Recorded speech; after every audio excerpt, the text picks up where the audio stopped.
자, 김민석 국무총리가 호남을 찾았어요. 요새 이재명 정부의 5년이 너무 짧다는 분들도 있다. 이렇게 발언을 해서 야권의 비판을 낳고 있습니다. 먼저 김민석 총리의 발언부터 한번 들어보겠습니다.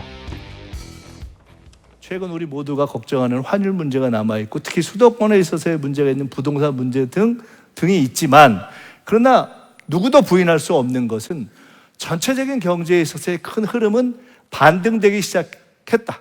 지난 총선 전에는 어떤 분들은 5년이 너무 길다 뭐 이렇게 했는데, 요새는 사람들이 5년이 너무 짧다 이러는 거 아니에요.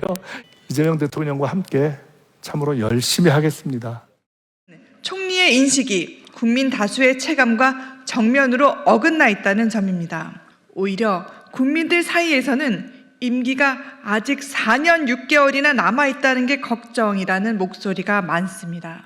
권력의 시간은 총리가 정하는 것이 아니라 헌법과 국민이 정합니다.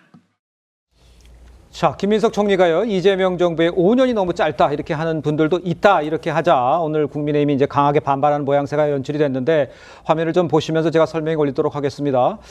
자, 화면 올려주시죠. 자, 김민석 총리의 발언은 이 개인의 선거 출마 행보를 의식한 발언으로 국민은 4년 6개월 남은 게 걱정인데 개딸 환호를 의식했다 이렇게 직격을 했습니다. 이러자 민주당은 침서봉대라고 다시 맞서는 이렇게 상황이 됐는데, 김민석 총리가 글쎄 저런 의도 발언, 또 광주까지 가서 저렇게 의도로 발언한 거, 이런 건 어떻게 해석을 하십니까?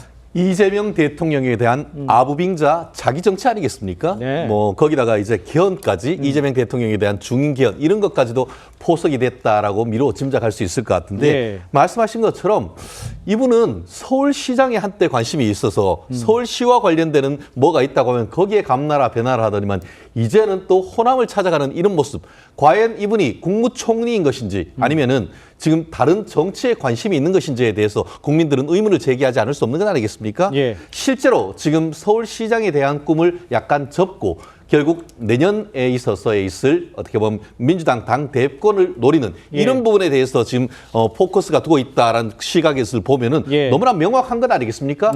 이재명 대통령을 지지하고 있는 개딸 여러분, 저에게 표를 주십시오. 그것보다 그 이재명 대통령이 더 5년도 짧다는 것, 이것보다 더 강한 개딸들에 대한 메시지가 어떻게 있을 수가 있죠? 결국 지금 어떻게 보면 1인지하 만인지상이라고 할 수 있는 국무총리는 정치하는 자리라고보단 행정의 수장 아니겠습니까? 예. 정말 그렇다는 점에서 본인이 해야 될 일에 포커스를 집중하라는 비판, 저는 너무나 당연하다고 생각합니다. 알겠습니다. 지금 국민의힘에서 지금 쭉 언급해 주셨습니다. 대통령의 임기가 이제 시작된 지 불과 반년도 되지 않았는데 임기 지속을 거론한 것 자체가 국무총리의 책무와 부합하지 않는다 이런 지적도 하고 있는데, 양태정 변호사님은 글쎄요, 김민석 총리 저 발언과 또 지금 상황을 어떻게 보세요? 그러니까 뭐 국무총리가 당연히 이제 뭐 대통령을 보좌해서 행정의 수반인 건 맞고요. 네. 저 발언 자체에 이제 저 발언만 놓고 보면 뭐 마치 뭐 이재명 대통령의 임기를 더 늘려야 된다 그렇게 말씀하시는 분도 있는데, 사실 그건 전 침소봉대라고 봅니다. 보면 그 앞에 문장이 뭐였습니까?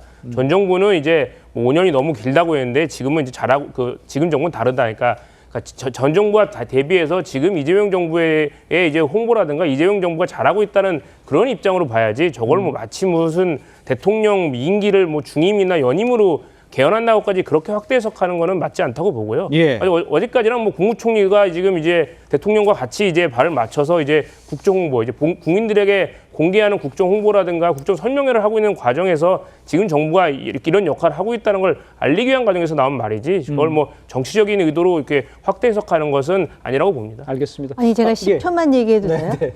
그 확대 해석하면 안 된다고 변호사님 그렇게 말씀하셨는데요. 정치인들이 아무 생각 없이 말하는 것 같아도 의도 없이 말하진 않아요. 그럼 5년이 짧다 그러는데 5년 단임제 하에서 5년이 짧다 그러면 그건 중임이나 연임을 생각하고 하는 거지, 중임, 연임도 생각하지 않으면서 5년이 짧다 그러면 이건 더 심각한 문제 아니겠습니까? 여쭤보면 말씀드릴게요. 이거는요, 김민석 총리가 할 필요 없는 얘기를 했어요. 할 필요 없는 얘기를 했다. 이거 왜냐면 아무리 뜻을 좋게 해석해도 이 총리의 발언이잖아요. 아, 그렇죠. 국무총리의 발언. 이인자의 발언인데 예. 의도야 좋게 해석할 수 있어요. 근데 이거는 대통령 임기가 대단히 예민한 거 아니에요? 게다가 지금 개헌 얘기가 나오고 지금 당장 개헌 이슈는 아닌데 네네. 이걸 얘기하면 중임제를 의식하는 게 아니라는 얘기 나올 수밖에 없고, 네. 그래서 이거는 김민석 총리가 좋은 의도로 얘기했다 하더라도 이게 궁극적으로 이재명 대통령에게도 부담이 될 수 있는 얘기예요. 전 이런 얘기는 저 개인적으로 자제하는 게 맞아요. 네. 네.